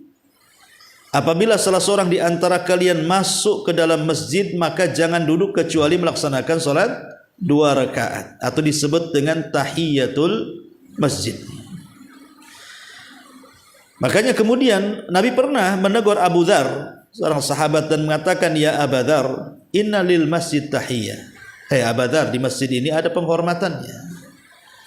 Wa inna tahiyatahu rak'atani, dan penghormatan masjid itu dengan cara salat 2 rakaat, fakum farka'huma, maka berdirilah, ambillah 2 rakaat untuk memuliakan masjid. Dari sini kita tahu bahwa salat sunnah muakkadah yang kedua adalah tahiyatul masjid. Jadi kalau ibu mungkin ada pengajian di masjid, kemudian masuk masjid, maka sebelum mendengarkan pengajian salat 2 rakaat. Atau ibu memang menyengaja ingin salat di masjid, nggak masalah seorang wanita salat di masjid berjamaah asal sesuai dengan syarat kan yang sudah dijelaskan. Maka sebelum melaksanakan salat wajib ada waktu salat 2 rakaat, lakukan salat 2 rakaat. Niatkan sebagai tahiyat, penghormatan terhadap masjid. Ini yang kedua. Masyaallah muslimat yang dimuliakan Allah Subhanahu wa taala, tentu apakah semua masjid? Ya, semua masjid kecuali Masjidil Haram. Ibu ya, kalau ibu umrah atau haji kan mesti masuk Masjidil Haram tuh. Semua masjid disunahkan untuk tahiyatul masjid, salat 2 rakaat, kecuali Masjidil Haram, Bu. Kalau Masjidil Haram itu justru disunahkan untuk tawaf, ya, disunahkan untuk tawaf. Masuk ke Masjidil Haram, kemudian ibu langsung masuk ke areal Ka'bah, kemudian ibu keliling 7 putaran, maka itu sebagai pengganti daripada tawaf. Kalau seandainya seseorang itu terhalang dengan tawaf, mungkin karena ada hal-hal yang dia tidak bisa tawaf karena kondisi sehat gitu ya, maka boleh seseorang menggantikan dengan tahiyatul masjid, tapi tawaf dulu. Kalau tidak bisa baru tahiyatul masjid. Kalau tidak bisa juga tahiyatul masjid karena mungkin ada hadas atau yang lainnya, maka boleh seseorang itu bertasbih dengan 4 kalimat. Subhanallah, walhamdulillah, wala ilaha illallah, Allahu akbar. Itu kalau ada masuk Masjidil Al-Haram, ya. Ini yang kedua ya, tahiyatul masjid. Yang ketiga ada namanya salatut tahajud. Dan salatut tahajud itu bagian daripada qiyamul lail. Qiyam lail ini, mendirikan malam itu tidak mesti dengan salat, Bu. Qiyamul lail itu tidak mesti dengan salat. Bisa umpamanya ibu bangun tidur kemudian berzikir, maka ibu sudah melaksanakan qiyam lail. Atau ibu ingin tambah dari berzikir itu berwudu, atau ingin tambah dari berwudu itu baca Quran, atau ingin tambah dari baca Quran itu tahajud, atau ingin tambah dengan doa, maka semuanya rangkaian-rangkaian qiyamul lail. Jadi tahajud itu bagian daripada rangkaian qiyam al-lail. Dan salat tahajud ini seafdal-afdalnya salat sunnah. Kata Nabi SAW, afdalus salati ba'dal faridhati salatul laili. Seutama-utama salat setelah salat wajib adalah salat malam. Kenapa, Bu? Salat malam itu sangat penting sekali. Saya jelaskan. Ya. Ma'asyiral muslimat yang dimuliakan Allah Subhanahu wa taala, ketika Allah Subhanahu wa taala menurunkan kepada Rasul surah Al-Muzammil. Dalam Quran ada namanya surah Al-Muzammil. Ya ayyuhal muzammil qumil laila illa qalila nisfahu aw inqus minhu qalila aw zid alaihi warattilil qur'ana tartila, dan begitu seterusnya. Jadi surah Muzammil ini adalah surah perintah kepada Rasul untuk melaksanakan qiyam al-lail, tahajud. Fatahajjad bihi nafilatan lak. Kenapa Nabi SAW disyariatkan tengah malam atau sepertiga malam akhir untuk melaksanakan tahajud? Dan bagi Rasul tahajud itu wajib, bagi umatnya sunnah. Awalnya wajib, tapi kemudian dimansuh, dihapus hukum wajib bagi umatnya, dan hanya ditetapkan kewajiban bagi Nabi. Subhanallah, lihat beratnya ibadah Nabi itu ya. Sudah salat wajib ya memang wajib, salat sunnah diwajibkan kepada Rasul. Tentu Allah Subhanahu wa taala ingin mentarbiyah nabinya. Karena Nabi SAW akan menjadi calon da'iyan ilallah, yang menyeru manusia ke jalan Allah, kan? Lah ketika seseorang menyeru manusia ke jalan Allah itu, agar orang yang didakwahi itu mudah diterima dan mudah menerima, kan dua perkara yang menopang orang itu menerima dakwah itu. Pertama, taufik dari Allah Subhanahu wa taala. Taufik dari Allah artinya hidayah yang menjadikan orang itu menerima dakwah kita. Yang kedua, usaha dakwah. Usaha dakwah. Karena taufik itu tidak bisa diberikan oleh Allah kecuali kita minta. Atau memang Allah Subhanahu wa taala sayang dengan kita, atau kita mencarinya, ya. Kemudian yang kedua, dan itu tidak bisa kecuali dengan doa, kan, Bu? Kemudian yang kedua ada dengan usaha. Jadi doa dan usaha itulah yang menjadikan apapun menjadi berhasil. Karena itulah makna tawakal. Makna tawakal itu menggabungkan doa dan usaha. Lah di siang hari Nabi SAW akan berusaha untuk mengajak manusia sebanyak-banyaknya masuk ke dalam hidayah. Di malam hari dia meminta kepada Allah agar orang-orang yang didakwahinya itu menerima dakwahnya. Makanya bagi seorang dai penting tahajud itu, karena seseorang dai atau daiyah, umpamanya ibu ingin memberikan dakwah kepada keluarga. Mungkin ada saudaranya yang belum sholat, orang tuanya yang belum sholat, masih keras kepala, masih belum kenal sunnah, susah didakwahi. Kan ada orang-orang yang keras kepala dalam keluarga itu, kan, Bu. Ya, jangan putus asa, Bu. Teruslah kemudian ajak mereka ke dalam sunnah.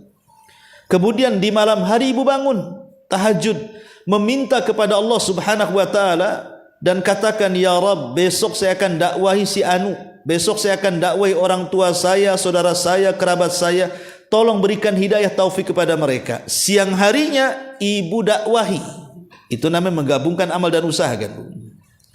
Lah kenapa tahajud ini penting? Ya, jadi dan tahajud itu sebaik-baik salat sunnah. Karena mempengaruhi kehidupan manusia dari mulai pagi sampai siang. Contoh umpamanya ibu menyuruh suaminya bekerja. Menyuruh suaminya bekerja. Bang, kerjalah bang. Saya bantu doa. Jadi itu namanya menggabungkan doa dan usaha. Ibu bangun tengah malam, meminta kepada Allah agar pekerjaan suaminya lancar dan mudah. Lah suami terdorong dengan doa ibu kemudian melaksanakan pekerjaan. Makanya kenapa salat tahajud itu disebut seafdal-afdalnya salat? Karena itu mempengaruhi rahasia kehidupan kita, Bu.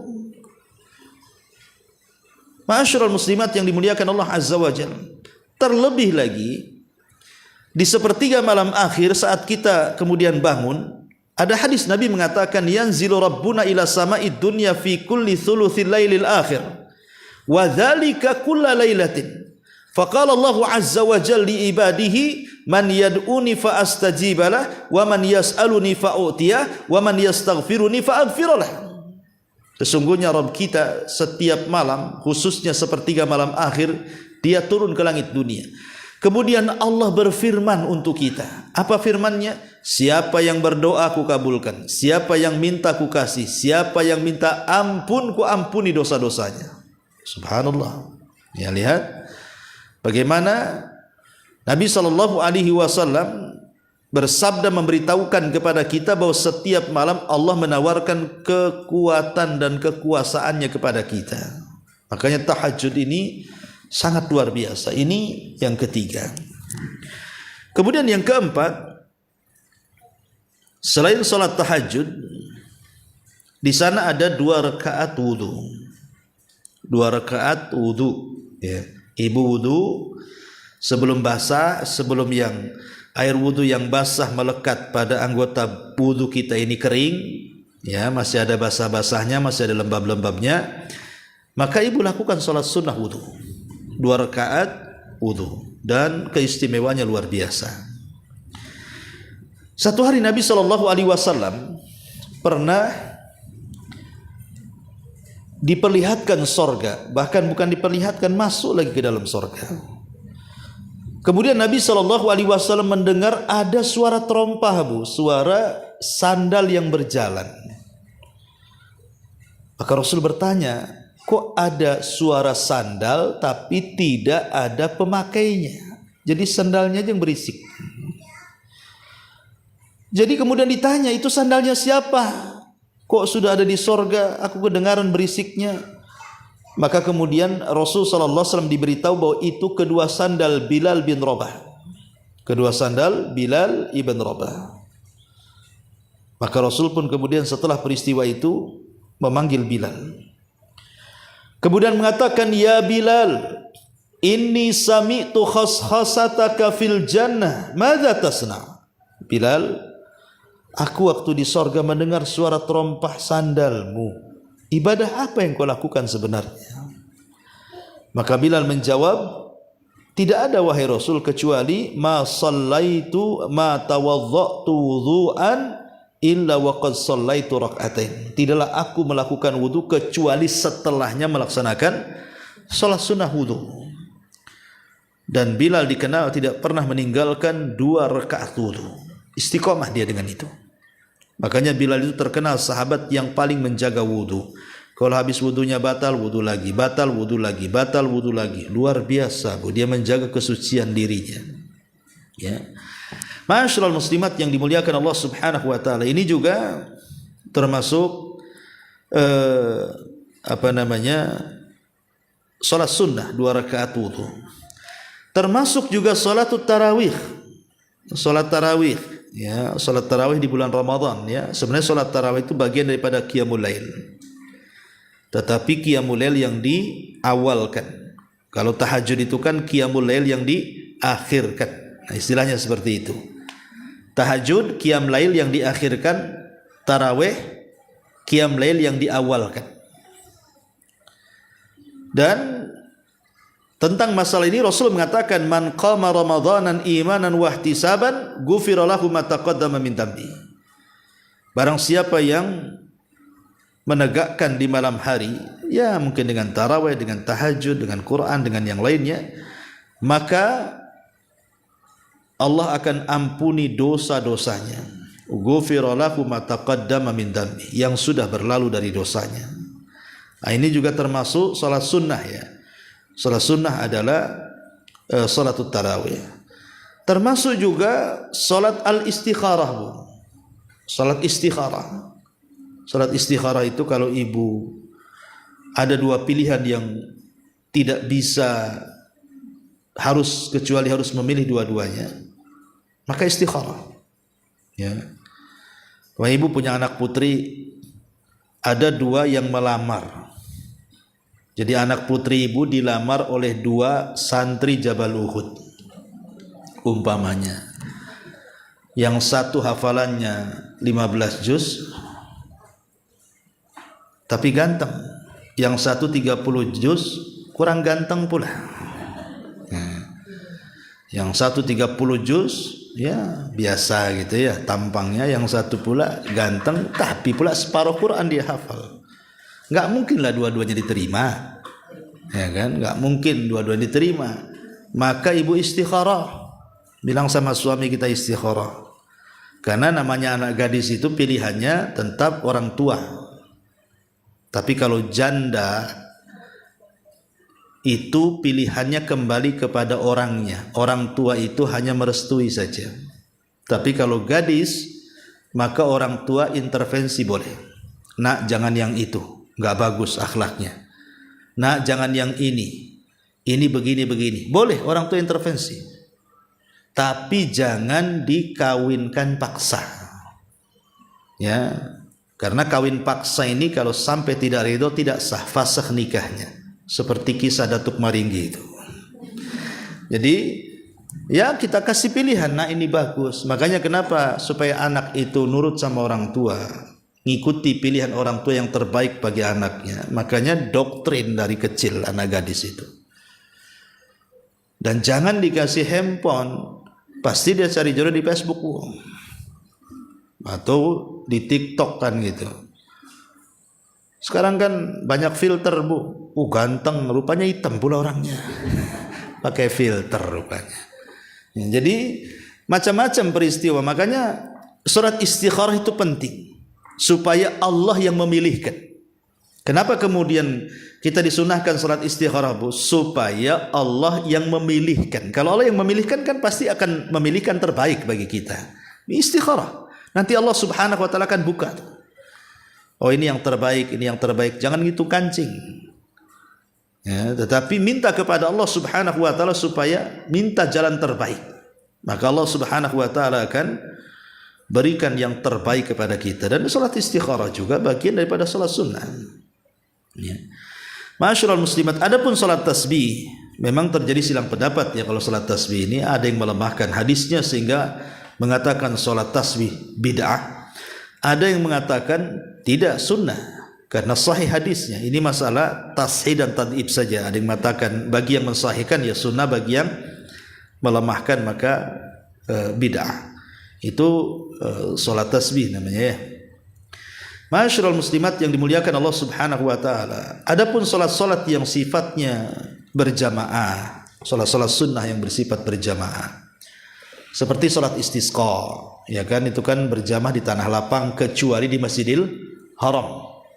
Kalau salat istisqa di Masjidil Haram dalam masjid, tapi di luar Masjidil Haram sampai pun Masjid Nabawi tetap di halaman atau di tanah lapang.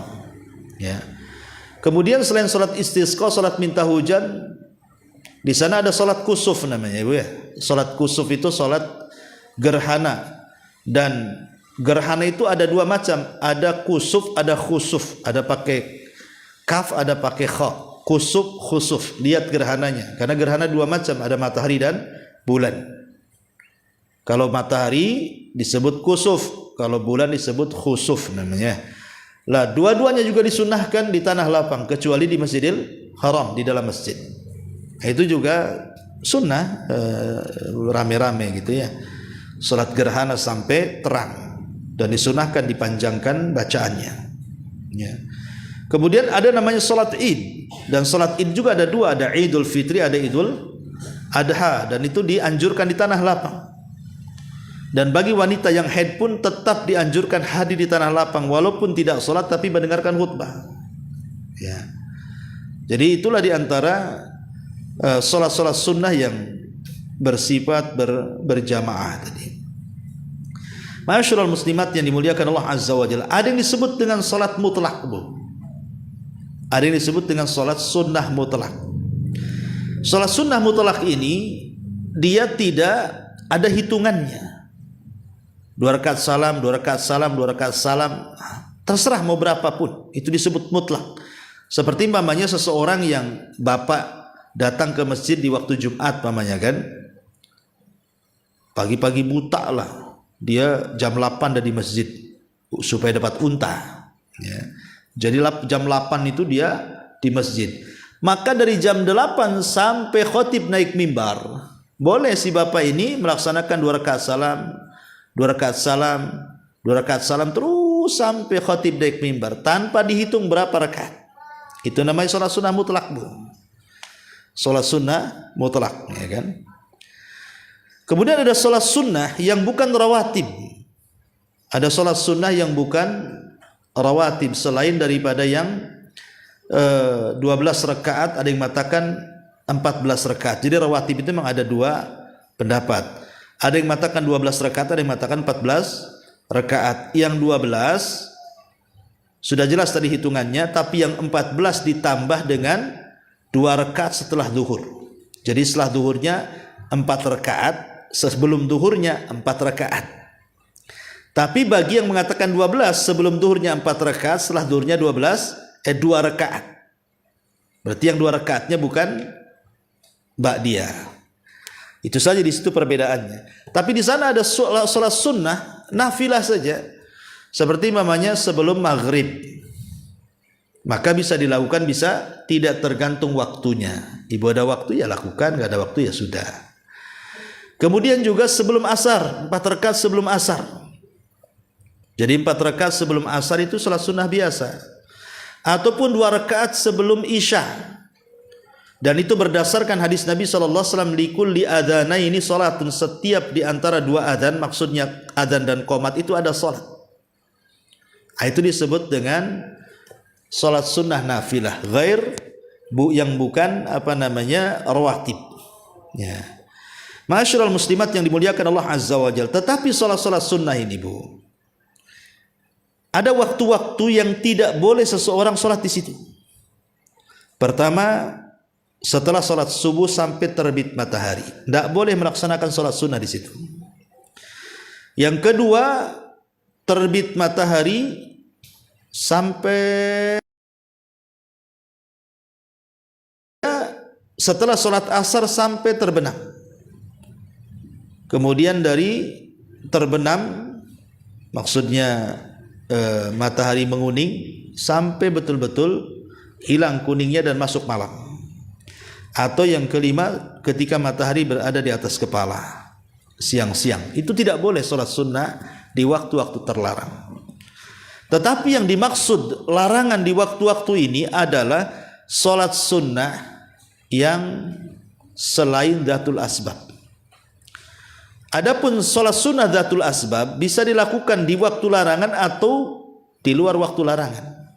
Maksudnya sholat sunnah dzatul asbab itu sholat sunnah yang ada sebabnya.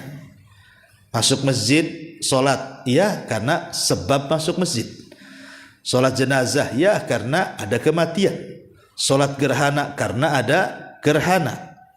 Nah, jadi sholat-sholat yang memiliki sebab maka bisa dilakukan baik di waktu larangan ataupun di luar waktu larangan.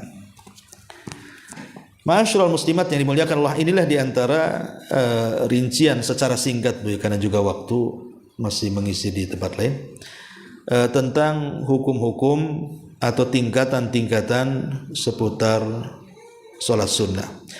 Tapi yang saya tekankan adalah bagi ibu-ibu, sebuah hadis Nabi SAW, mathalul baitil ladzi yadhkurullaha fihi wal bait alladzi la yadhkurullahu fihi mathalul hayy wal mayyit. Rumah yang tidak ada orang yang mengingat Allah di dalamnya, rumah yang tidak ada orang yang mengingat Allah di dalamnya, dengan rumah yang senantiasa mengingat Allah dari para penghuninya, maka perbedaannya itu seperti orang mati dan hidup. Rasul menyebutkan rumah yang senantiasa orang-orang yang mengingat Allah dengan sholat sunnah, baca Quran, zikir, berarti rumah itu hidup.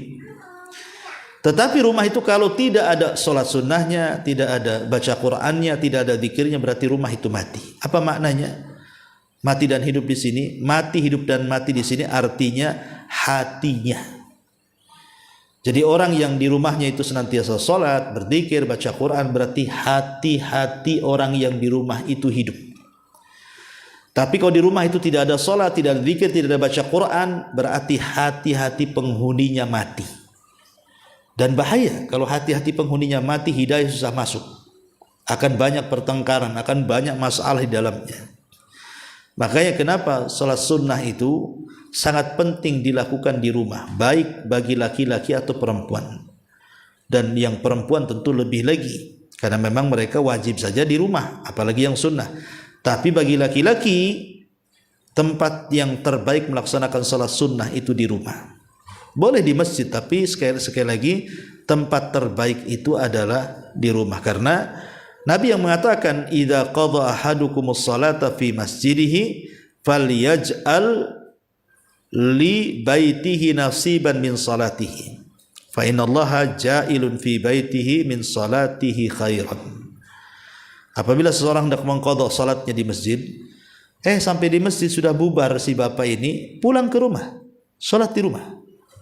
Ya, karena Allah telah menjadikan kebaikan bagi orang yang salat di rumah. Wallahu alam, ini yang bisa sampaikan. Taib, sebelum saya akhiri, silahkan kalau ada yang bertanya.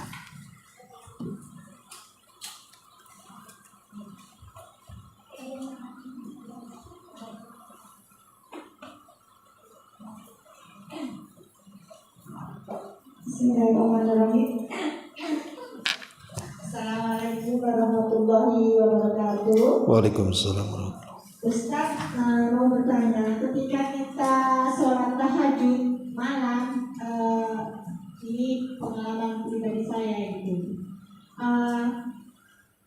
Maksudnya itu sholat kita zikir, terus tiba-tiba berdoanya itu karena ngantuk, jadi nggak berdoa karena tadi disebutkan Allah itu suruh berdoa gitu ya, maksudnya minta apa untuk ampun gitu. Jadi kadang kita itu karena ngantuk itu nggak berdoa gitu. Gimana sarannya Ustaz?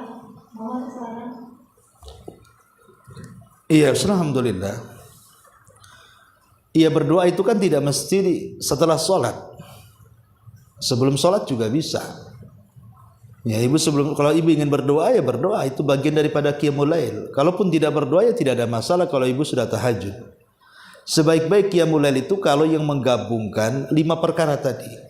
Dia berzikir, ya, dia berwudu, dia tahajud, dia baca Quran, dan dia bersedekah. Gimana Ustadz sedekah malam-malam? Transfer, Bu. Kan handphone sudah ada aplikasi SMS banking, ya, mobile banking. Jadi ataupun nggak bisa saya Ustadz, mana ada, saya ini jadul, handphone aja dari dulu handphone Belanda. Ya, ibu sediakan kaleng kongguan itu, Bu. Ibu tulisi saja di situ. Ini untuk infak anak yatim, ini untuk infak pembangunan pesantren, ini untuk infak. Kan bisa, Bu, tengah malam ibu masukkan tek sebulan, nanti udah penuh kasih. Ya, masalahnya sudah penuh dibelanjakan, Mbak, di pasar.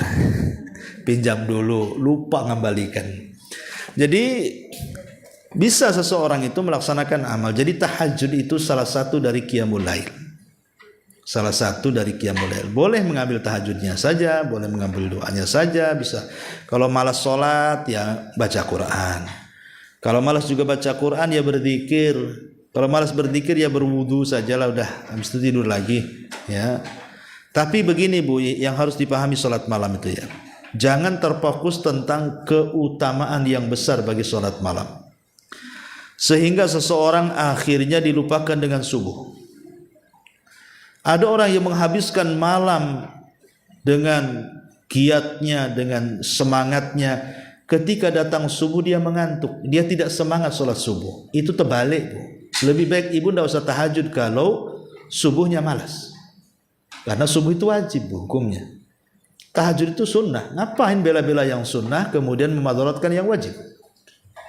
Makanya kenapa Nabi SAW itu kalau setelah qiyamul lail beliau berbaring ke arah lambung kanan, namanya ittija, namanya itu sunnah, supaya ada istirahat setelah sholat malam, setelah malam suntuk maka Rasul beristirahat untuk siap-siap melaksanakan subuh.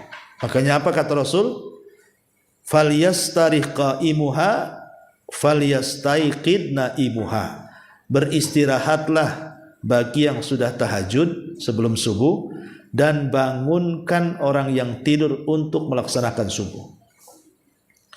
Dari sini, hadis ini menunjukkan bahwa selambat-lambatnya tidur seorang mukmin itu di azan pertama. Kalau seorang mukmin selambat-lambatnya bangun itu di azan pertama, Bu. Kan azan subuh kan 2 kali, Bu. Ada azan pertama, ada azan kedua, yang disebut dengan azan subuh. Azan pertama ini untuk membangunkan orang siap-siap sholat subuh. Ya, sekitar 15-20 menit biasanya kan. Nah, itu azan pertama. Ya, baru kemudian azan kedua. Lah selambat-lambatnya bangun seorang mukmin itu di azan pertama. Wallahu a'lam. Satu lagi Ustaz. Iya. Sholat tarawih ya kan? Sholat witir itu sebaiknya dilakukan 3 kali salam atau 2 kali dua atau satu 3 itu. Gimana Ustaz? Salat witir itu banyak macamnya. Ibu bisa milih semuanya.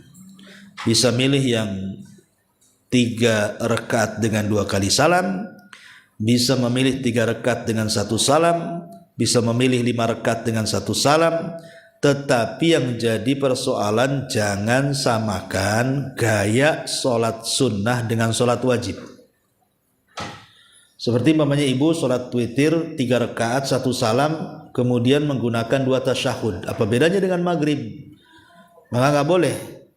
Ya, maka tetap 3 rakaat itu sekali salam, tasyahudnya hanya sekali saja, tasyahud akhir. Kalau sholat wajib kan 2 tasyahud. Tapi kalau sholat sunnah 1 tasyahud saja. Itu yang membedakan. Jadi boleh witir itu beragam bentuknya. 1 rakaat pun boleh. Kalau ibu lagi malas kan, adalah 1 rakaat baca inna a'thaina kan selesai, Bu. Nggak sampai 5 menit. Udah salam tidur kan itu. Kalau semalas-malasnya ya. Karena dari qiyamul lail itu seafdol-afdolnya salat itu witir, Bu. Kalau witir dengan tahajud yang paling afdol itu witir. Karena innallaha witrun yuhibbul witr. Allah itu ganjil dan suka dengan yang ganjil. Makanya salat witir itu boleh dilakukan setelah Isya kalau dia takut tidak bangun malam. Saking pentingnya gitu ya. Bahkan sampai ada ulama mengatakan wajib, tapi bagaimanapun yang wajib itu salat 5 waktu. Wallahu a'lam.